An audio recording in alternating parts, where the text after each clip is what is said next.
Let's talk a little bit more about that sort of base level need that you're identifying here for this product, right? Because, we've all seen this, and I've written about it extensively, and you've worked to counter it as a large part of what you've been doing with your career.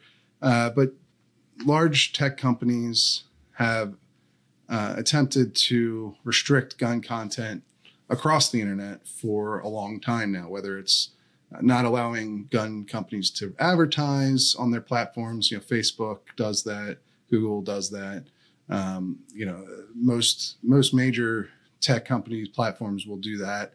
YouTube as well, oftentimes, and or even just not allowing people to host gun blueprint files. Right?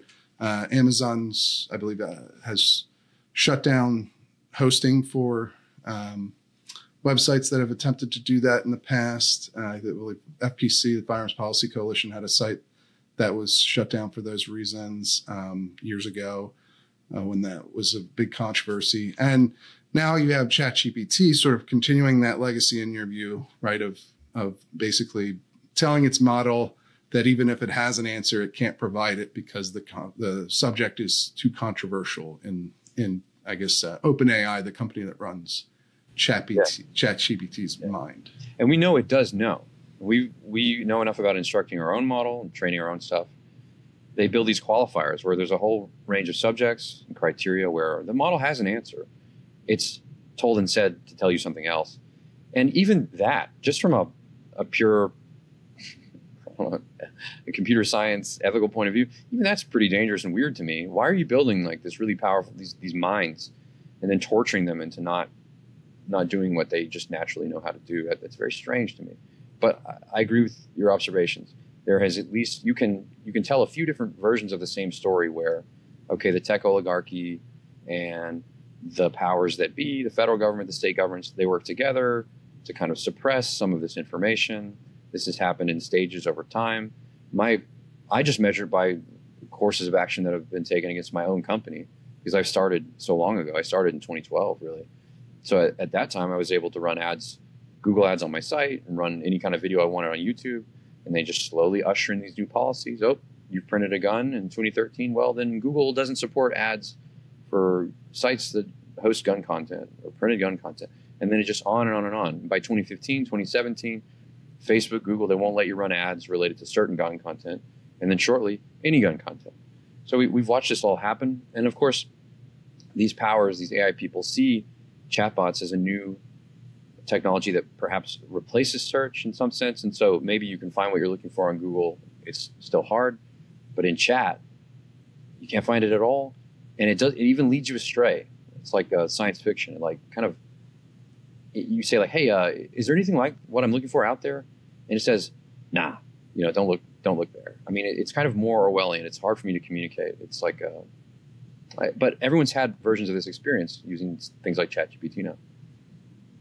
Yeah, and I guess that's there is some agreement between you and these tech companies on the base idea of the fact that these chatbots have the potential to maybe replace the current paradigm, I guess, in search and on with platforms as well, advertising, perhaps. I mean, isn't that's sort of part of your vision here for the long term, at least? I guess potentially getting into that.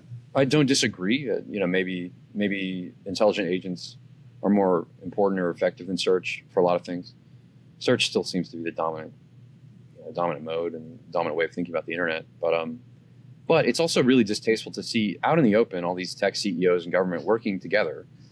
In this little digital Second Amendment statement I made, I list some of the most egregious recent examples of tech CEOs completely conceding to the government interest in regulation. Everyone imagines that we'll all just be captured on chatbots in the future, and those will be even more restricted than Google search. Yeah, where it chastises you for searching, and it just, to me, it's just it's a dystopian vision, and so therefore I'd like to disagree with it. I'd like to say, okay, chat is good for some things, but surely chat is not the answer. And if there's only just 4 places to go to look for information in the future, we're giving the government too big a target to regulate. Yeah, and so this is your attempt at countering that. Is that basically the way this is going to go? I hope it's a mode, maybe like rogue chatbots, you could say, or counter disinformation, counter woke bots. I mean, anything to draw a line in the sand and to say. I mean, what I tried to say here was, okay, a digital Second Amendment would mean we must have the right to keep and bear GPUs, CPUs, models, databases. I mean, really the last 10 years of my company is about trying to have one database of files on the internet and everyone flipping and trying to take that database of files off the internet. And what is one consequence of that? Sure, direct downloads of files. What's the second consequence of having a database online? You can train an AI on this and it can learn things from it, and other people can learn things from that database. So it's important for multiple ongoing reasons as technology develops that our culture be allowed to live, exist, develop on the internet. That's interesting. And so you're taking this sort of Second Amendment ethos of individual protection of rights and applying that to the digital age, I guess that's how you view this, right? I know it's a rough analogy, but if these things are weapons, and I think they are, then we have the right to keep and bear them as well. And I am suspicious of the narrative that AI is a weapon of mass destruction. I don't think it is. I don't believe in AGI.